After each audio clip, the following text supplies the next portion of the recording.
नमस्कार। कभी सोचा है कि हमारे देश की वोटर लिस्ट कितनी साफ और सही है?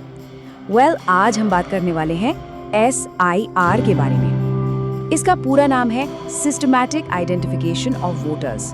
ये चुनाव आयोग का एक बहुत बड़ा कदम है जो हमारी वोटिंग प्रोसेस को और भी ज्यादा ट्रांसपेरेंट और सटीक बनाने का वादा करता है। SI आखिर है क्या?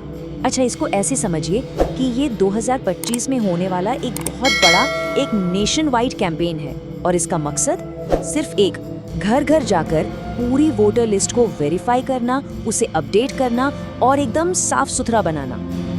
अब सवाल ये उठता है कि भाई अचानक से इतने बड़े और इतने डीप कैंपेन की जरूरत ही क्यों पड़ गई? चलिए जरा इसकी वजहों को समझें। ये बात ये है कि सालों से वोटर लिस्ट में कई तरह की गड़बड़ियां जमा हो गई थी। होता क्या है, जैसे एक ही आदमी का नाम लिस्ट में कई बार आ जाता है, या फिर ऐसे लोगों के नाम भी रह जाते हैं जो अब इस दुनिया में नहीं हैं, और हाँ, वो वोटर्स भी जो एक जगह से दूसरी जगह शिफ्ट हो गए हैं। तो SRI का जो मेन मकसद है वो इसी उलझी हुई बिखरी हुई लिस्ट को ठीक करना है। और सिर्फ यही नहीं, इसमें उन सभी नए वोटर्स को भी जोड़ना है जो 1 जनवरी 2026 तक 18 साल के हो जाएंगे। मतलब गोल सिर्फ एक है, एक बिल्कुल क्लीन, भरोसेमंद और up to date voter list तैयार करना।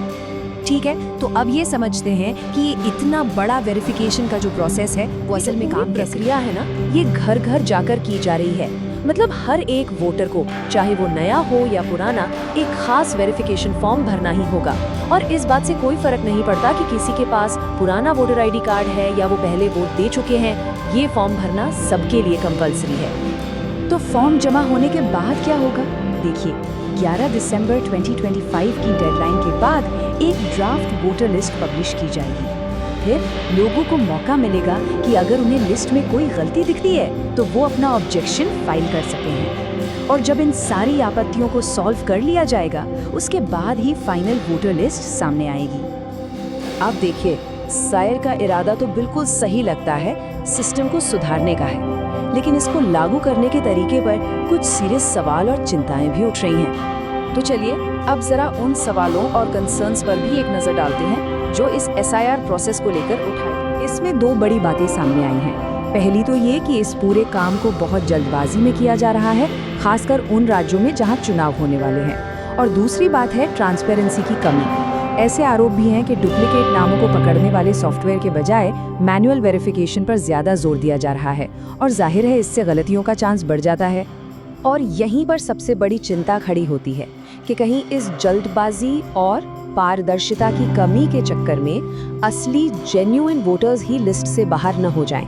और इसका सबसे ज्यादा खतरा उन लोगों पर है जो माइग्रेंट वर्कर्स हैं या जो मार्जिनलाइज्ड कम्युनिटीज से आते हैं।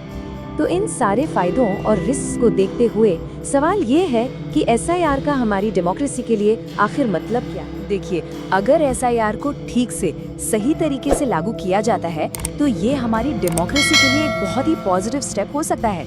सोचिए, एक साफ सुथरी और एकदम एक्यूरेट वोटर लिस्ट, इलेक्शन में नौजवानों का बढ़ता हुआ पार्टिसिपेशन और पूरे प्रोसेस में लोगों का भरोसा, ये सब इसके फायदे हो सकते हैं। लेकिन यहाँ एक लेकिन है, ये सारे पॉजिटिव रिजल्ट्स तभी मिल सकते हैं जब ये पूरा का पूरा प्रोसेस फेयर हो, ट्रांसपेरेंट हो और हर एक नागरिक की पहुंच में हो। तो कुल मिलाकर SIR सिर्फ एक सरकारी एक्सरसाइज नहीं है, ये हमारी डेमोक्रेसी की नींव को मजबूत करने की कोशिश है, यानी हमारी वोटर लिस्ट को साफ और भरोसेमंद बनाने की गारंटी। और इसीलिए इसकी कामयाबी और इसका फेयर होना पक्का करने के लिए इस पर लगातार नजर रखना।